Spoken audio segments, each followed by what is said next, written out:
Hello everyone, this is Akansha and I am here with my new another video and in this video सबसे पहले तो मैं ये बताना चाहूँगी कि मैं अभी देहरादून में हूँ एंड मैं अपने कॉलेज को स्टार्ट कर चुकी हूँ। मैं 5 दिनों से कॉलेज पे जा रही थी एंड मुझे बिल्कुल भी टाइम नहीं मिल रहा था कि मैं अपना कुछ भी एक्सपीरियंस शेयर कर पाऊँ। लास्ट वीडियो के कमेंट में तुम लोगों ने इतने बार पूछा है कि मेरी सेमेस्टर की फ़ीस क्या है एंड ओवरऑल फ़ीस क्या लग रही है बीसीए को लेकर के, और ऑल्सो सबसे इंपॉर्टेंट चीज़ कि एजुकेशन लोन वगैरह के बारे में भी एंड एडमिशन प्रोसेस पूरा। तो इस वीडियो में मैं एजुकेशन लोन के बारे में स्पेसिफिकली तो नहीं बात करूँगी, बट मैं थोड़ा बहुत ऐसा आइडिया दे दूँगी। बट सबसे इंपॉर्टेंट हम एडमिशन प्रोसेस के बारे में बात करेंगे अगर तुम्हें ग्राफिक में एडमिशन लेना है तो। एंड ऑफ कोर्स बीसीए का ओवरऑल फीस स्ट्रक्चर क्या है, मेरे सेमेस्टर फी में कितना लगा है एग्जैक्ट मनी, ठीक है। तो सबसे पहले हम बात करते हैं एडमिशन प्रोसेस। तो जो ग्राफिक में एडमिशन का जो प्रोसेस है वो 3 स्टेप का है। सबसे पहले तुम रजिस्ट्रेशन कराते हो, देन एडमिशन फ़ीस जमा करते हो, उसके बाद फिर तुम अपनी सेमेस्टर फीस जमा करोगे।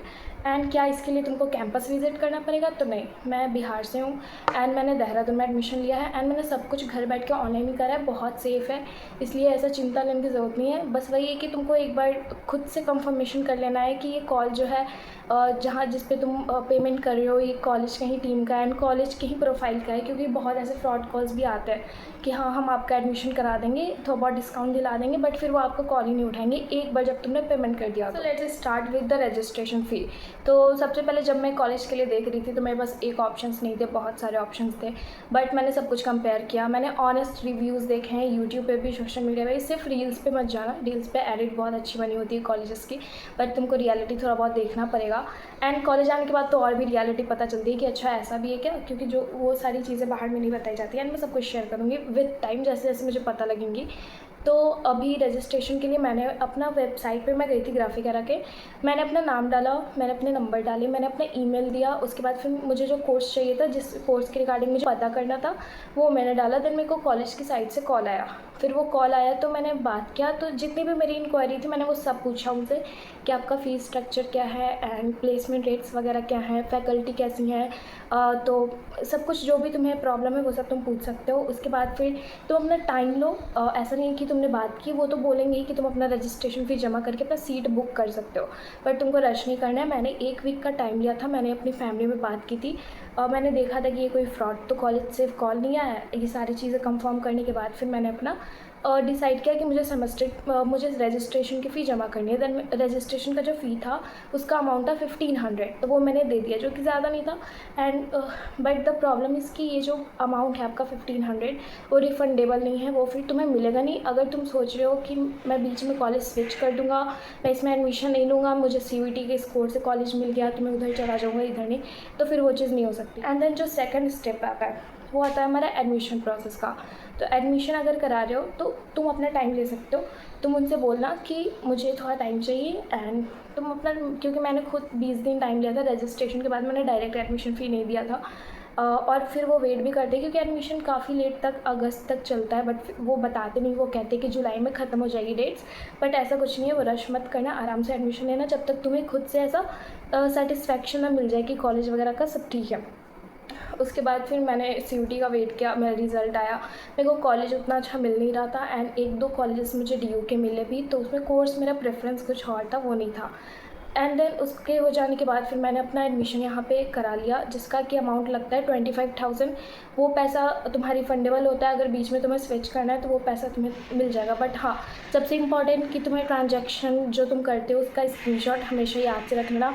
जितनी भी चैट्स तुम्हारी हुई हैं सामने वाले कॉलेज की टीम से, वो सारी चैट्स का स्क्रीनशॉट रखना, क्योंकि आगे चल के कोई भी प्रॉब्लम हो तो तुम डिस्कस कर सकते हो। Move on to the next step, जो कि है हमारा सेमेस्टर फ़ी जमा करना। जब तुम पूरा श्योर हो चुके अब तुम्हें कॉलेज ज्वाइन करना है तो तुम्हारे पास ईमेल आता है कि आप अपना कॉलेज का फ़ी जमा कर सकते हो।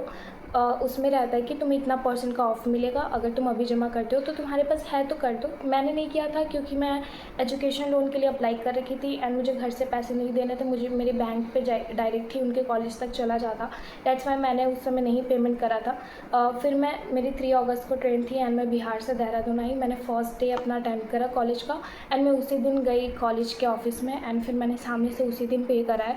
और मैंने बताया कि मैंने अपना एडमिशन फ़ी जमा कर रखा था 25,000। सो मुझे जो सेमेस्टर का फ़ी ओवरऑल था मेरा कुछ 79 था, जिसमें कि मैंने अभी 59 जमा किया है, जिसमें कि इंक्लूडिंग तुम्हारे सारे यूनिफॉर्म्स आ जाते हैं, कुछ 13 यूनिफॉर्म्स तुमको मिलते हैं एंड सबके पेयर में मिलते हैं, 2 शर्ट्स 2 पैंट्स ब्लेज़र वगैरह सब कुछ ऐसे। तो वो सब कुछ तुम्हारा इंक्लूडेड होता है सेमेस्टर फ़ीस में। ऑल्सो इसके बाद तुमको एक अमाउंट नहीं देना है, जो भी तुम्हारे पैसा लगेगा अब तुम्हारा सेकंड सेमेस्टर में लगेगा। तो this is all the thing you have to know कि मतलब ताकि तुम्हारे साथ कुछ भी ऐसा फ्रॉड ना हो, क्योंकि तुम अवेयर नहीं रहते हो। एंड मेरा भी बिल्कुल नया एक्सपीरियंस था, मेरे कोई भैया दीदी नहीं रहते वहाँ पे। मैं अपने घर से इतनी दूर का सोच रही थी, बस मैंने ऑनलाइन चीज़ें करी है एंड मैंने बहुत स्मार्टली करी है। बेवकूफ़ बनने की नीड नहीं है कि तुम किसी को भी पेमेंट कर रहे हो, वो चीज़ को हमेशा ध्यान में रखना।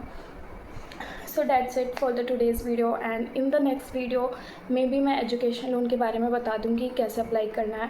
ऑल्सो और सबसे इम्पॉर्टेंट कि अगर तुम BCA कर रहे हो, जनरल BCA कर रहे हो, तो तुम्हारा फ़ी ऐसा 4 लाख के अराउंड लगता है ओवरऑल, मतलब 3 साल का। अगर तुम BCA में स्पेशलाइजेशन कर रहे हो AI एंड डेटा साइंस, जो कि मैं कर रही हूँ, देन तुम्हारा 50-60,000 थोड़ा सा ज़्यादा लगता है। बट अगर तुम फीमेल कैंडिडेट हो तो तुमको 10% का फीमेल कंसेशन मिलता है। इफ़ तुम देहरादून के हो तब भी तुमको कंसेशन मिलता है। इफ़ तुम आर्मी बैकग्राउंड से हो तब भी तुमको थोड़ा सा फी में कंसेशन मिलता है। एंड सबसे इंपॉर्टेंट, तुम्हारे 12th के मार्क्स अगर बहुत अच्छे हैं, मतलब बहुत अच्छे नहीं, इफ़ तुम्हारे 70% से ऊपर है तो 70 से 80 के बीच में कुछ परसेंट का मिलेगा, एंड 80 से 90% के बीच वाले बच्चों का कुछ परसेंट का मिलेगा। तो ऐसे ही चलता है। So finally that's it for the today's video and मिलते हैं अपने नेक्स्ट वीडियो में टॉपिक के साथ। Bye bye.